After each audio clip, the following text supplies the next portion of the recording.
আপন ভেবে কাউকে মনের সব কথা বলো না। এমন একটা সময় আসবে সে তোমাকে তোমার কথা দিয়ে আঘাত করবে।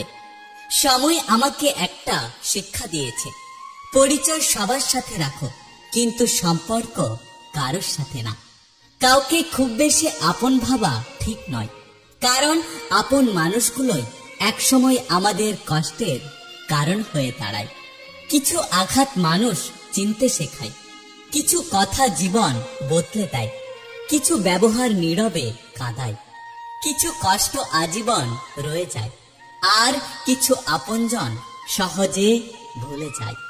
জীবন খুব অদ্ভুত, একবার এলোমেলো হয়ে গেলে আর কখনোই তা সাজানো যায় না।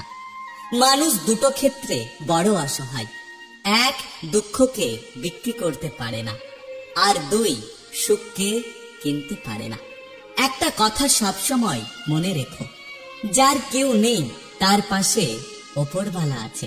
মানুষকে ছোট করে কথা বলার অভ্যাস বন্ধ করুন। একদিন দেখবেন সময় আপনাকে এমন জায়গায় ছোট করবে যেখানে আপনি সম্মান পাওয়ার যোগ্য ছিলেন। কে কি করছে, কিভাবে করছে, কেন করছে, এসব যত কম জানবেন জীবনে আপনি ততই ভালো থাকবেন। অনেক কথা বলা মানুষটা যদি হঠাৎ চুপ হয়ে যায় তাহলে বুঝতে হবে আঘাতটা তার অনেক গভীরে লেগেছে। অর্থ থাকলে গোটা পৃথিবী সাক্ষাৎকার নিতে চায়, আর অর্থ না থাকলে আপনজনেরাও পরিচয় দিতে লজ্জা পায়। যার মন প্রবৃত্ত একমাত্র সেই হয় মিত্র, বাকিরা তো শুধু দুদিনের বিজ্ঞাপন মাত্র। সময় কখনো বদলায় না, বদলে যায় মানুষের মন। যোগ্যতার চেয়ে বেশি কিছু পেলে মানুষের ব্যবহার পশুর মতো হয়ে যায়। কখনো মানুষের বিশ্বাস নিয়ে খেলা করো না, তাহলে একদিন তুমি দেখবে নিজেকে বিশ্বাস করানোর মতো এই পৃথিবীতে একটা মানুষকেও খুঁজে পাবে না। আমরা মৃত মানুষের অভাব বুঝি, কিন্তু জীবিত মানুষের আর্তনাদ শুনতে পাই না। মানুষ চেনা নিয়ে চিন্তার কিছু নেই, সময় হলে মানুষের ব্যবহারে মানুষকে চিনিয়ে দেবে।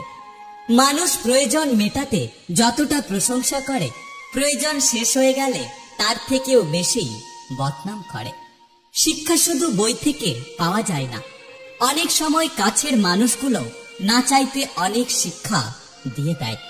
একটা কথা মনে রেখো, জীবন নিয়ে আমাদের অভিযোগ যত কমবে আমাদের জীবনটা ততই সহজ সরল এবং সুন্দর হবে।